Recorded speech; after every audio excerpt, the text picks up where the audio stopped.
I am from Federal Bank. I got a statistical question to Sinha Saab. How many number of cases and what's amount involved in EOW from banking side? If it is approximate also is okay. I showed it in my PowerPoint presentation. Maybe I didn't With notice the it. banking side in the year 2013, the total number of cases in India is 1,69,190, and the total amount involved is 29,910 crores. I am talking about India. Now, if you ask me specifically for Mumbai, with economic offences wing of Mumbai, the cases registered in 2012 was 17. Only in EOW statistics I'm having, not of police stations. The amount involved was 335.35 CR.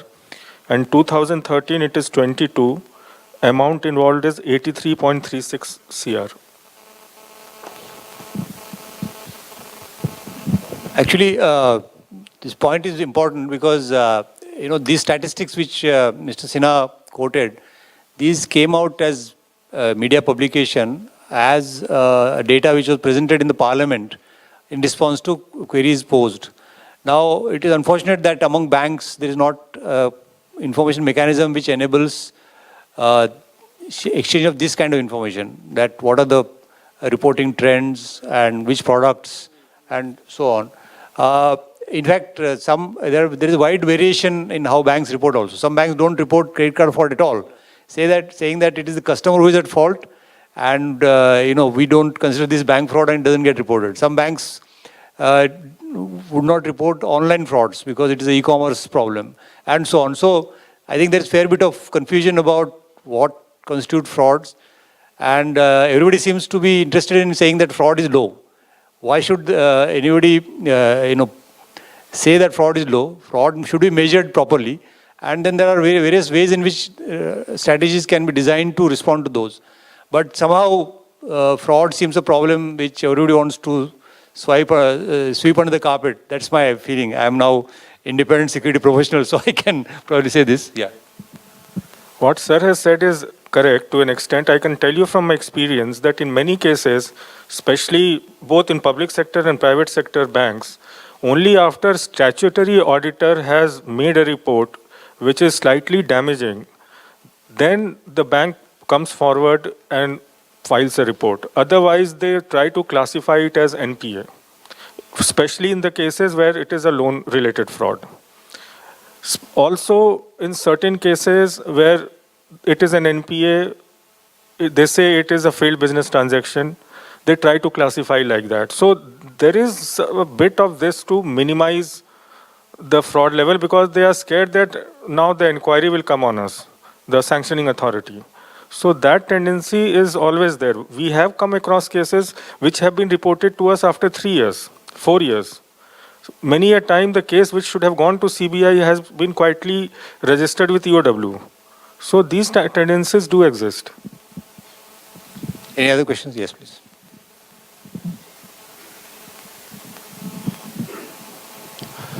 So my question is to Mr. Sinha. My name is A.K. Singh and I'm from Punjab National Bank. So you mentioned that, of course, we all are aware that frauds amounting to more than 10 crores have to go to CBI. I believe the local police stations, they register FIR only till 50 lakhs. Am I right, sir? See, the government of Maharashtra has issued a manual on which economic offences wing of Mumbai Police works. Earlier, the limit of that manual was 50 lakhs, but now that has been raised to 3 crores because of number of more cases coming to EOW. But that doesn't stop a police station from taking up simple cases even if the volume is more. Only in complicated cases, if the volume is more, it may go to EOW. But many a time, normally in bank frauds and others, the police stations have a tendency to tell the complainant to go to EOW because they are not so well versed in investigation of bank-related frauds. So why I mentioned this was There's a case that has happened, like you mentioned in your PPT, that the banks do report cases very late, and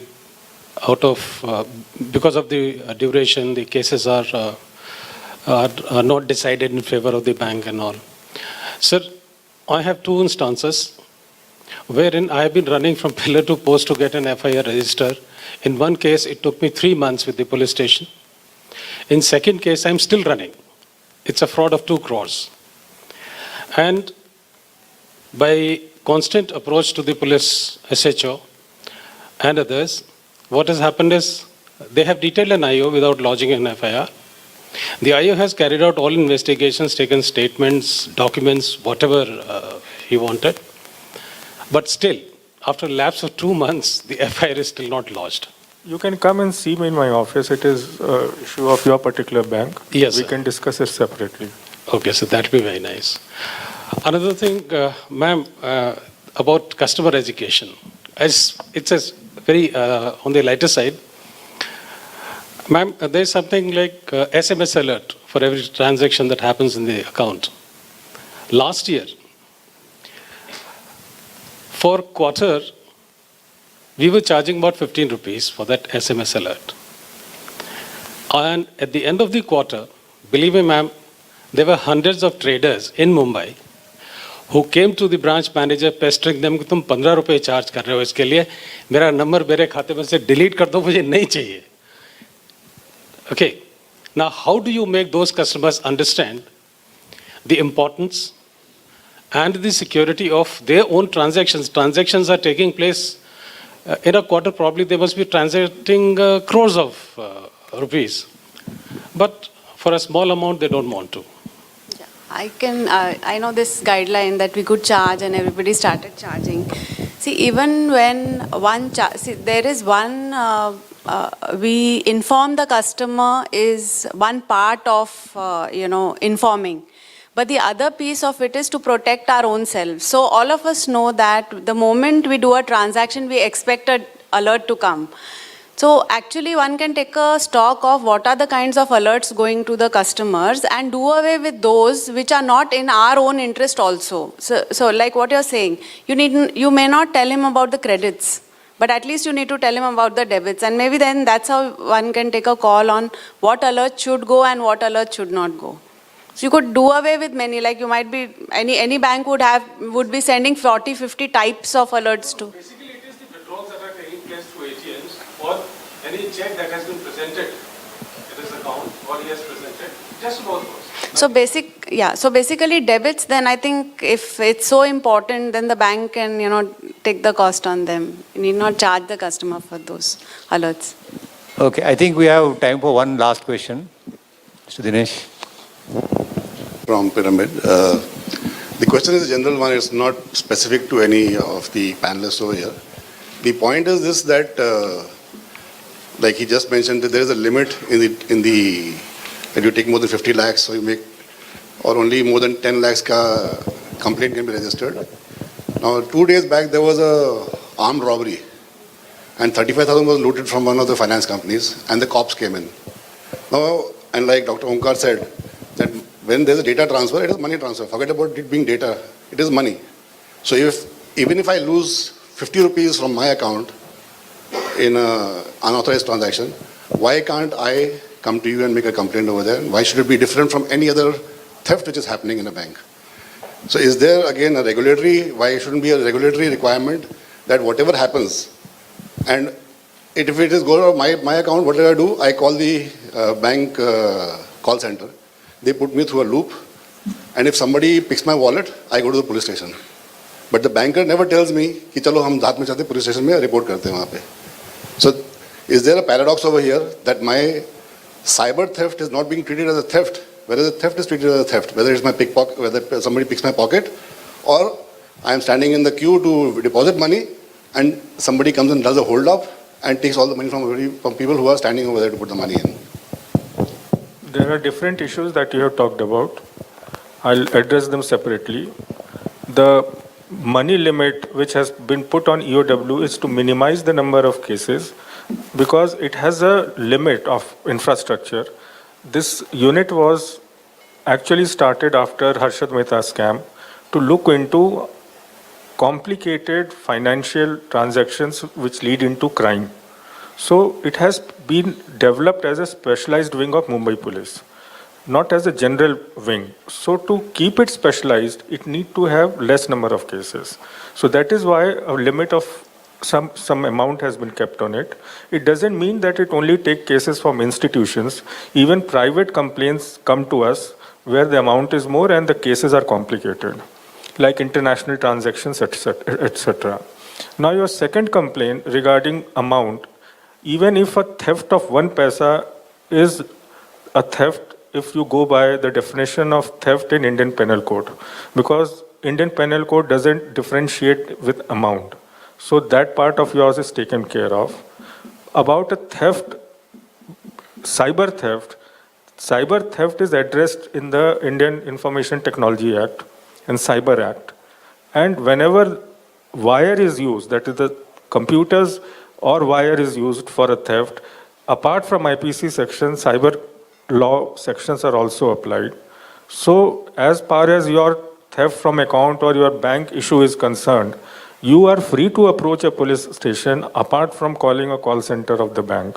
It all depends upon you, but you will have to establish that a theft has taken place. If I can also add, from a regulatory point of view, banks are obliged to file complaints in offences which involve 1 lakh rupees or more in any bank fraud, and 10,000 rupees or more if there is involvement of a bank employee. So those are the cutoff points below which complaint is not expected. But let me also tell you, theoretically, of course, a lot of complaints can be lodged and those many cases should start. But there is always, mismatch of resources and what can be taken up. So not in India, but in other countries, more advanced countries, there is a way to record a complaint but not investigate because it falls below a certain threshold. Because obviously there is a cost to investigation and that cost has to be borne by the society again. So it is said that complaints below a certain amount need not be taken up.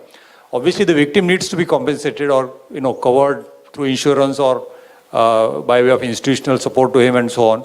So in most geographies, the banks take the onus of compensating the customer. The presumption is that customer is not at fault unless the bank can show him to be at fault. And FSA and the US regulators also support that. So most of these customers get compensated, especially in US, anything above $50 customer doesn't have to bear. So this is the reason why the payment systems there are so popular and nobody wants to use cash. In India, of course, we are yet to reach there, and obviously there is a back and forth on whose fault it was and so on. So probably we'll reach a stage where customers will not worry about these kind of things and the whole payment system will benefit out of that. But yes, in reality, you will see some kind of cases being taken up and some kind of cases not being taken up. So that's the practical reality. So I think we are completely run out of time, and I thank my co-panelists for sharing their experiences and insights, and you for your attention and involvement. And I hope it was useful to all of us. Thank you.